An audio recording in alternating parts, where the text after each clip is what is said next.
Buenas tardes, profesor y compañeros en general. Nosotros somos el grupo 9 y nos tocó hablar sobre el mecanismo antiparalelogramo articulado. Nuestro grupo está conformado por Gustavo Alejandro Velarde Brito y Carlos Vicente Rojas Trigoso, quienes hablan. Comenzando con la introducción, la dinámica. Sabemos que la dinámica es una rama de la física que principalmente se encarga de la relación entre las fuerzas que actúan sobre un cuerpo y los efectos que estos producen en este. Esta rama está regida por las leyes de Newton, las cuales son tres. La primera ley de Newton es que un cuerpo se mantendrá en reposo o en movimiento uniforme si no hay una fuerza que se efectúe en él. La segunda ley de Newton, como ya sabemos, se establece que la variación del movimiento de un cuerpo es por el efecto de una fuerza que se ejerce en él. Y la tercera ley es que la fuerza que se aplique a un cuerpo se le opone una fuerza de la misma intensidad, pero en dirección opuesta. Los alcances. En los alcances más significativos que posee el estudio de la dinámica, tenemos el diseño de mecanismos. Por ello es ese trabajo de investigación, ya que con esta rama de la física podemos conocer las fuerzas a las que son sometidas, además de conocer también las velocidades y aceleración de cada elemento del mecanismo en cuestión.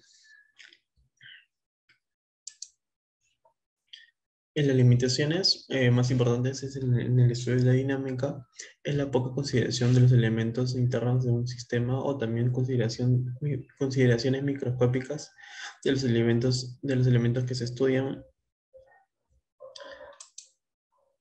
para los objetivos. Como objetivo general eh, se- de este presente trabajo de investigación es el análisis de un determinado mecanismo conociendo todos sus comportamientos dinámicos. Y para los objetivos específicos, tenemos el analizar las velocidades y aceleraciones de cada barra, articulación y centro de masa de las barras del mecanismo estudiado. Analizar las velocidades y aceleraciones angulares de cada barra y articulación y las fuerzas en las barras del mecanismo a estudiar. Lo dejo con mi compañero por el marco teórico. Gracias.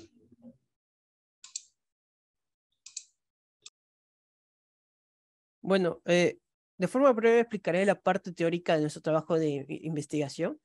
Eh, bueno, comenzaremos con cuerpo rígido. Definimos un cuerpo rígido como aquel cuya forma no varía pese a ser sometido a acciones de fuerzas.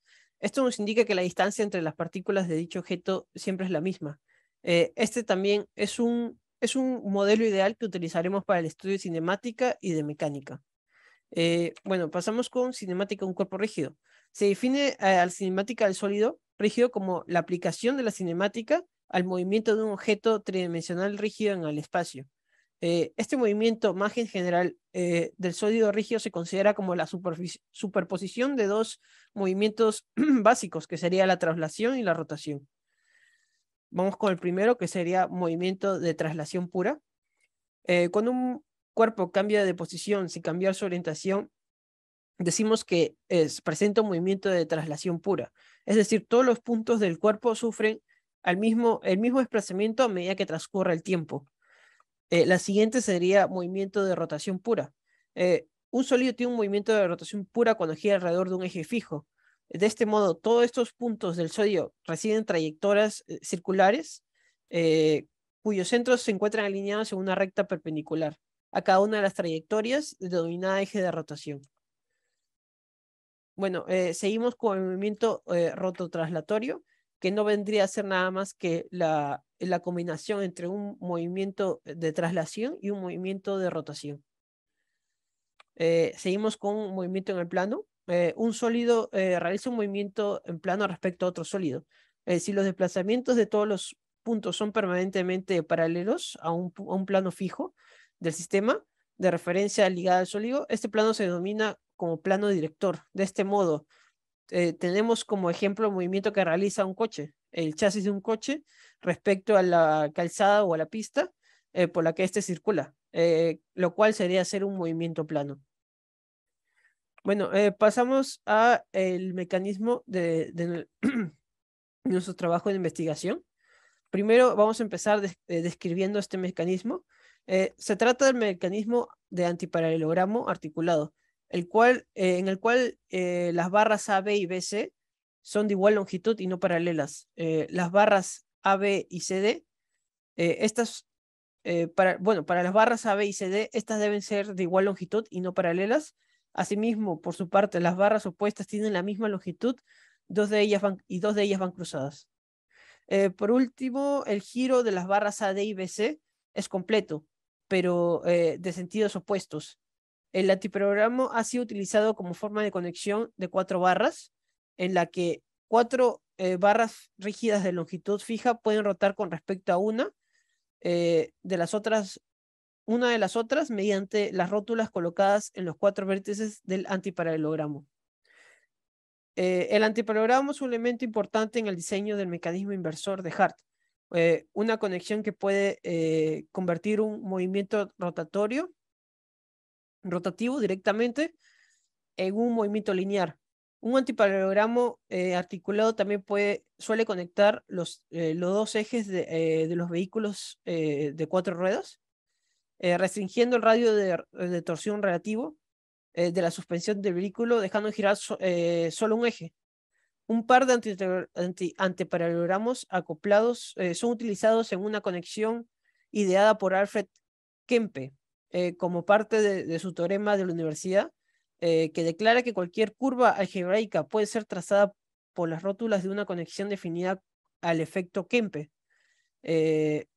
Llamó al sistema antiparalelogramos acoplados como un multiplicador, utilizándose para multiplicar un ángulo por un número entero.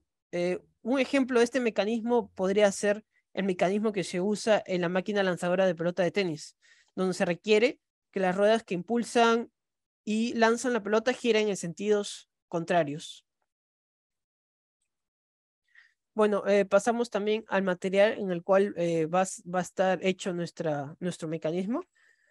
Para esto nos hemos basado en las normas ASTM A36, en lo cual nos habla sobre la aplicación de acero laminado de uso general. Los aceros estructurales de chapa gruesa se usan en la fabricación de estructuras metálicas, tales como vigas soldadas en doble T, columnas y otros perfiles de soporte, que se fabrican cortando y soldando láminas de acero, recubriendo los edificios, elementos de la superestructura de un puente, pasos elevados, galerías, tubos de diámetro medio y grande, que se pueden usar tanto para líneas de servicios públicos, tuberías, conductos de humos, cableado, etc.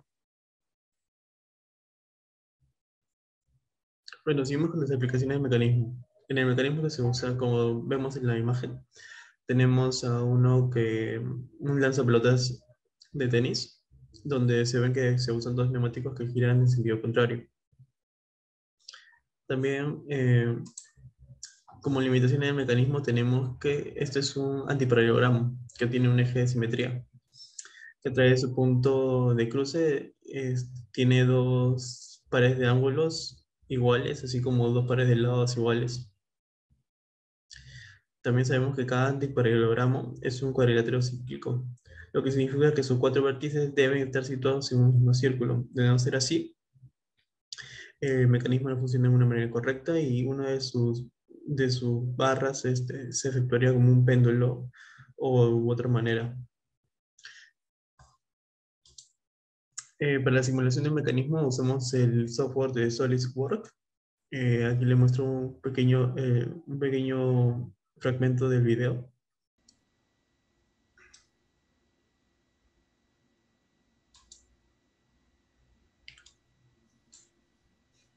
Bueno, siguiendo con el desarrollo de la investigación, y tenemos los detalles del mecanismo, donde usaremos 2 ángulos, uno de 60 y otro 45 grados. También tenemos la medida de la barra AB de 10 centímetros, la barra BC de 20 centímetros y la barra CD de 10 centímetros. También tenemos que tener en consideración que la medida de la medida de A a D es la misma medida de BC para que el mecanismo funcione de una manera correcta, como ya mostramos en la simulación del mecanismo.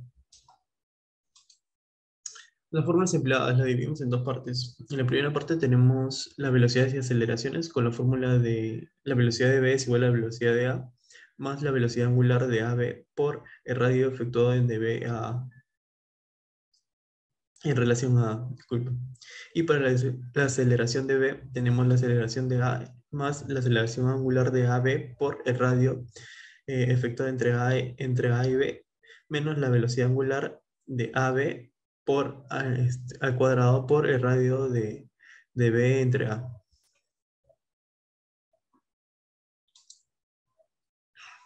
Para la parte 2 y la parte 3 tenemos una aceleración tangencial del centro de masa, es que es igual a la aceleración angular de AB por el radio del centro de masa. Y luego una aceleración natural de centro de masa que es igual a la velocidad angular de AB al cuadrado por el radio del centro de masa. También tenemos una inercia de A que es igual a un tercio de la masa de AB por la longitud al cuadrado. Tenemos la sumatoria de momento de nada que es igual a la inercia por la aceleración angular de AB. La sumatoria de las fuerzas tangenciales que es igual a la masa de AB por la aceleración tangencial del centro de masa y también la sumatoria de fuerzas naturales, que es igual a la masa de AB por la aceleración tangencial, la aceleración natural del centro de masa. Y también tenemos la fórmula de causa-efectos.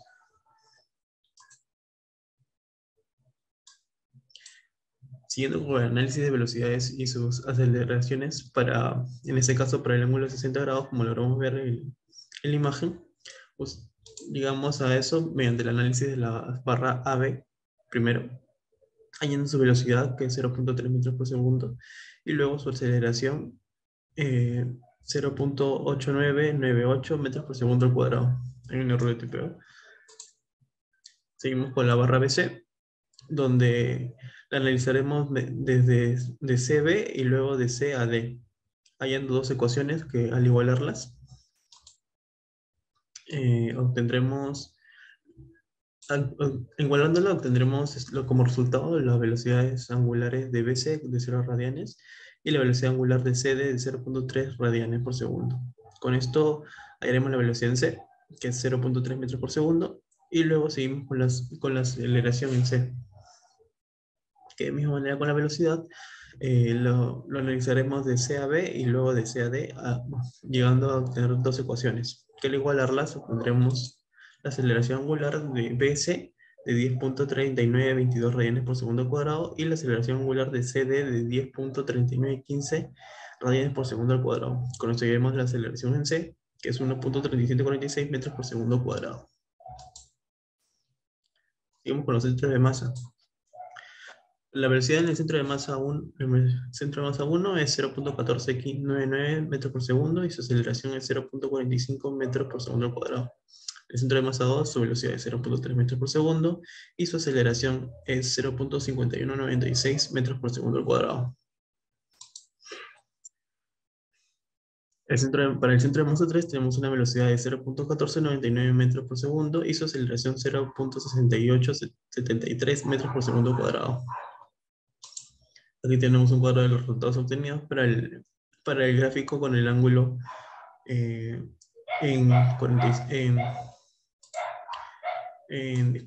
60 grados. Ahora seguimos para el ángulo de 45 grados. Llevamos esto mediante el análisis de la barra AB, obteniendo una velocidad de 0.3 metros por segundo y su aceleración 0.899 metros por segundo al cuadrado. Otro error de tipeo, disculpen. Seguimos con el análisis de barra de BC. De igual manera que para el ángulo de 60, analizamos BC de C a B y luego de C a D, hallando dos ecuaciones que al igualarlas obtenemos la velocidad angular de BC de 0 radianes por segundo y la velocidad angular de CD de 3 radianes por segundo. Con esto llamamos la velocidad en C, que es 0.3 metros por segundo. Seguimos con su aceleración punto C. Analizamos primero de C a B y luego de C a D, igualándolo, puede dar la aceleración angular. De BC es 9 radianes por segundo al cuadrado y de C a D es 0 radianes por segundo al cuadrado, esa es aceleración angular. Con esto hallamos la aceleración en C, que es 0.8999 metros por segundo, y seguimos con los centros de masa. Para el centro de masa 1 tenemos 0.14998 metros por segundo en su velocidad y su aceleración es 0.45 metros por segundo al cuadrado. Seguimos con el centro de masa 2, que es 0.3 metros por segundo su velocidad y 0 metros por segundo al cuadrado su aceleración. Para el centro de masa 3 tenemos que su velocidad es 0.15 metros por segundo y su aceleración 0.45 metros por segundo al cuadrado. Ahí tenemos unos cuadros con los resultados obtenidos de las velocidades angulares y la aceleración angular. Y lo dejo como compañero para el análisis de fuerzas. Gracias. Bueno, ahora vamos con el análisis de fuerzas. Para empezar, bueno, tenemos para el ángulo de la posición de 60 grados, vemos el análisis de nuestro mecanismo. Luego vamos a asignar las dimensiones a la barra ABC, el cual será de 10, 20 y 10 centímetros, y bueno, y la barra CD que también vale 10. Aquí calculamos el volumen, la masa, teniendo en cuenta que nuestro material será el acero, cuya densidad es 7860.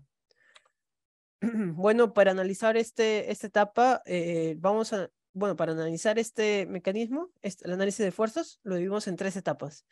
La primera, analizar la barra CD, la segunda, analizar la barra AB, perdón, la primera AB, la segunda CD y la tercera, la barra BC.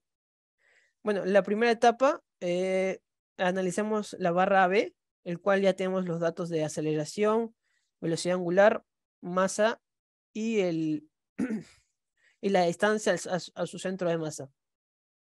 Aplicamos las fórmulas de, de aceleración por la masa, aceleración del centro de masa tangencial y aceleración del centro de masa normal, cuál nos va a salir estos valores.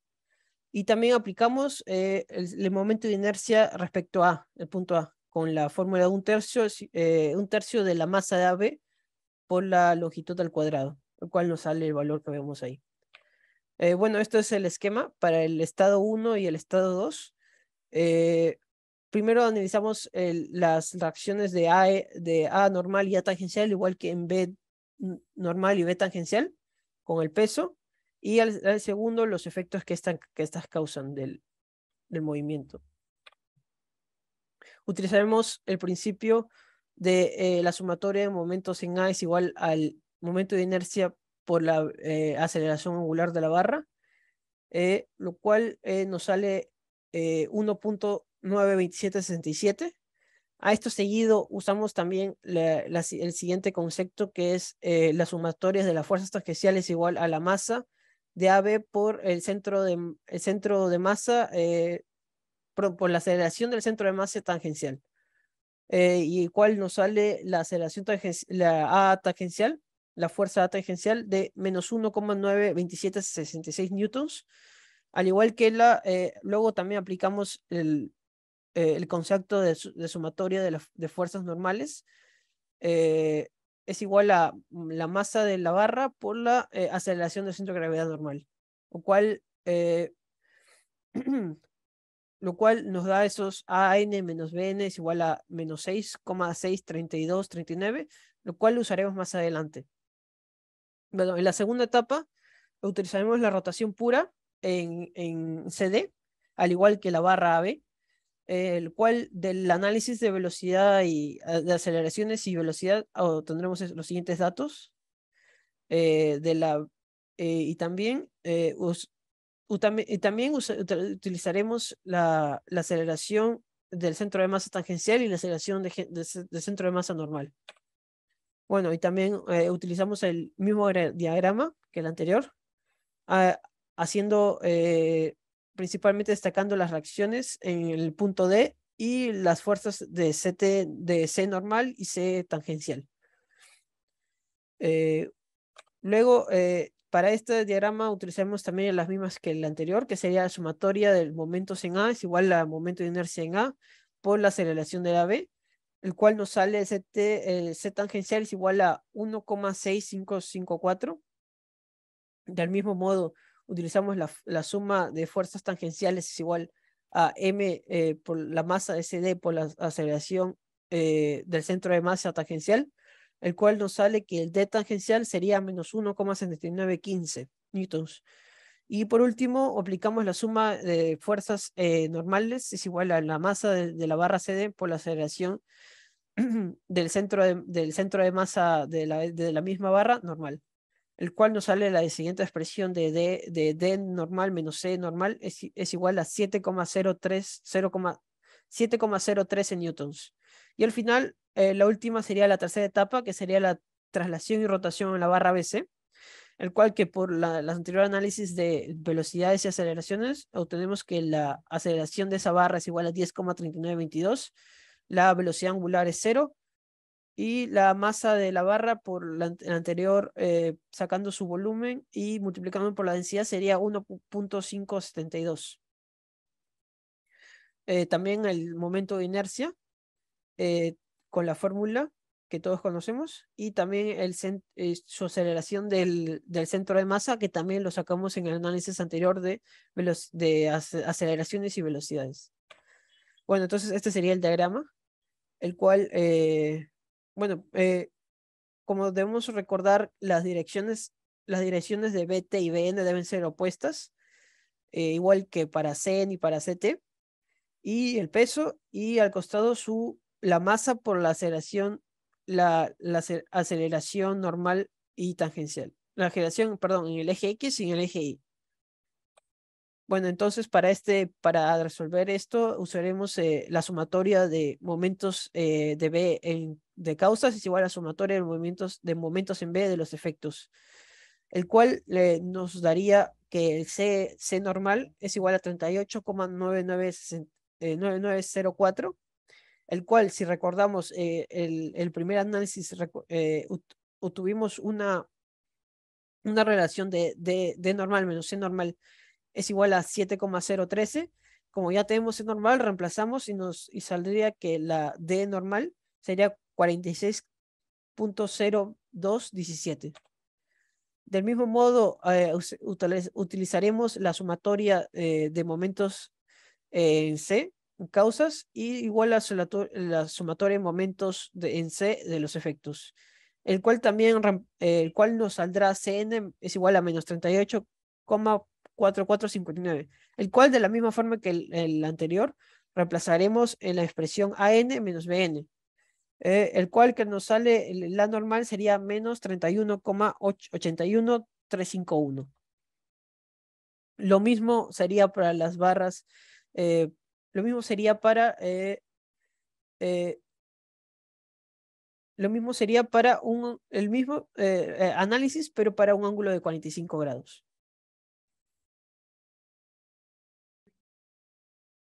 Bueno, como con unas conclusiones finales, se concluye que el mecanismo mostrado se usa principalmente para dispositivos que requieran algún impulsor para funcionar o algún medio que aplique una fuerza.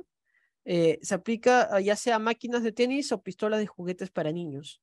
Esto se concluye que cuando se le aplica una velocidad angular a la barra AB, la barra CD obtendrá una velocidad angular en sentido contrario, lo que ayuda al mecanismo en su función misma como impulsor. Se concluye también que para su uso como un impulsor no es necesario que el mecanismo realice una oscilación completa en la barra CD, ya que esta también puede actuar de péndulo, que también funcionaría como un medio para impulsar objetos o algún otro dispositivo.